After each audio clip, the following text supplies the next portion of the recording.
नाम? आपको पूछना है कि नहीं पूछना है? आपका नाम? सर आज सर आप आए हुए समाजवादी पार्टी कार्यालय पर आए, क्या आए हुए। नहीं मालूम कि पार्टी का नेशनल सेक्रेटरी को नाम पूछते हो हमसे कहाँ से हो?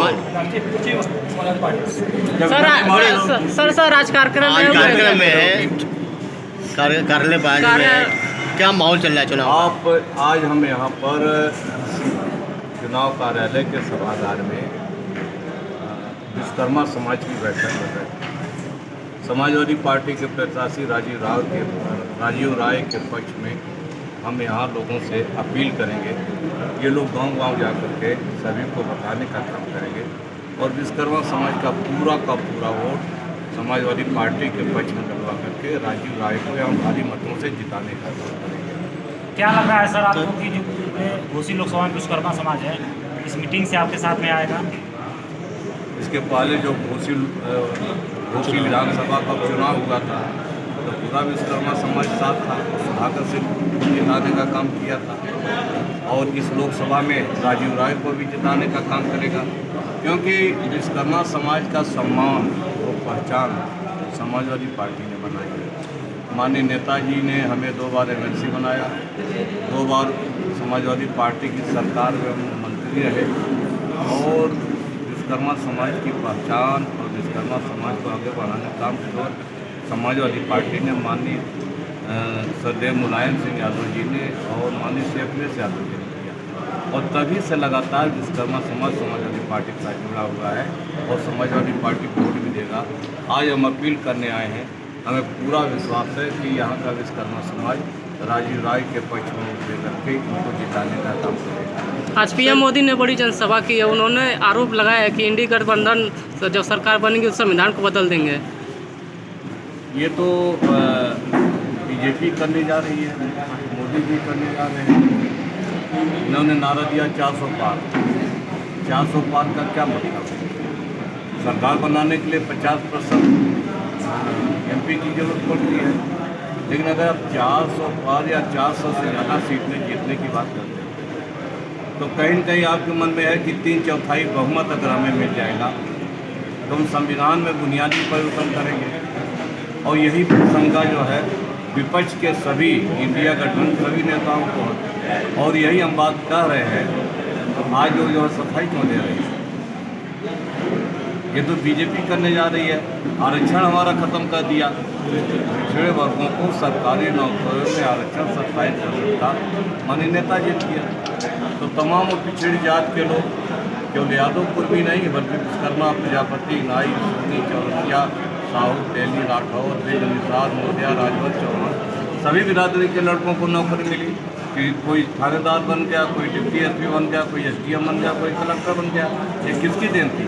ये माननीय मुलायम सिंह यादव जी की देन थी, जिसको श्री अखिलेश यादव जी समाजवादी पार्टी की सरकार में और आगे बढ़ाने का काम किया था। भारतीय जनता पार्टी ने आरक्षण पिछड़े वर्गों का ख़त्म कर दिया।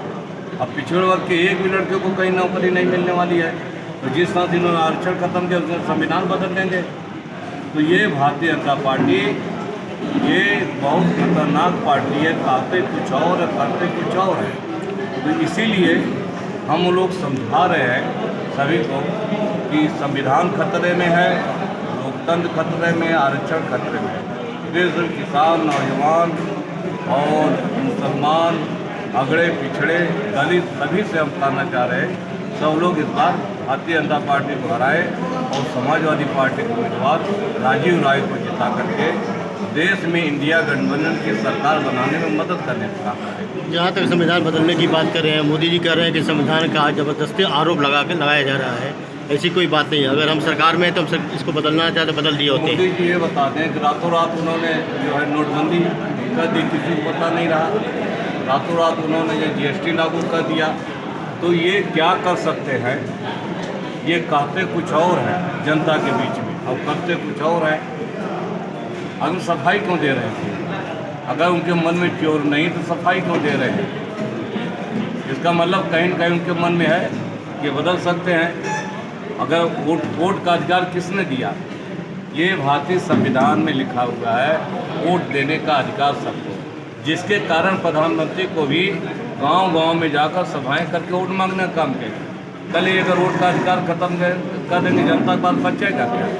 हमारे पास तो, हमारे आप या सबके पास तो वोट का ही तो एक अधिकार है। और इसी एक वोट को पाने के लिए 5 साल में एक बार, चाहे MP हो, चाहे MLA हो, चाहे मंत्री हो, चाहे मुख्यमंत्री हो या प्रधानमंत्री हो, सबको आपकी जनता के दरवाजे जाना पड़ता है। ये अधिकार हमारा, ये बाबा भीमराव अम्बेडकर ने संविधान में लिखा है। अगर ये अधिकार हमारा छिन गया तो हमारे पास बचेगा क्या? नौकरी है नहीं, महंगाई लगातार बढ़ाते चले जा रहे हैं, बेरोजगारी लगातार बढ़ती चली जा रही है, गरीबी बढ़ा दिया, देश की सारी संपत्तियों को पूंजीपतियों के हाथ में नीलाम कर दिया। आज कर्जा किसका माफ़ किया जा रहा है? कर्जा पूंजीपतियों को माफ़ किया जा रहा है। जो 16 लाख करोड़ रुपए कर्जा माफ़ किया गया है, ये किसका पैसा है? ये गरीब जनता का पैसा है, जो टैक्स के माध्यम से सरकारी खजाने में जमा होता है।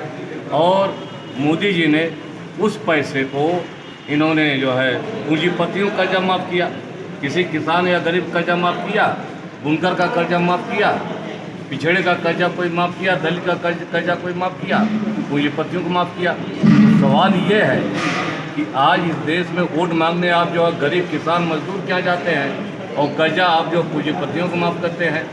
30 लाख सरकारी नौकरी आज केंद्र सरकार में 10 साल से पद खाली है। मैं प्रधानमंत्री जी से पूछना चाहता हूँ कि इसको आपने क्यों नहीं भरा अभी तक? नौजवानों को नौकरी क्यों नहीं दी? अगर ये नौकरी मिल जाती और उत्तर प्रदेश की सरकार अगर नौकरी यहाँ के उत्तर प्रदेश के नौजवान दे देती तो हमारे लड़कों को बिहार में नौकरी करने के लिए क्यों जाना पड़ता? तो सवाल ये है, नौकरी का है, महंगाई का है, रोजगार का है, गरीबी का है, किसान पूरी तरह से बर्बाद हो गया, उसका सवाल है। आप कितना दावा करते हैं सीट के लिए? योगी मोदी तो 400 की बात दावा कर रहे हैं, और आप कितना दावा कर रहे हैं? 400 दावा इनका फेल हो चुका है। ये 200 भी नहीं जीतने जा रहे। हो सकता है 140 पर ही अटक जाए, क्योंकि तो जनता ने निर्णय ले लिया। जिस तरह से माहौल, जिस तरह से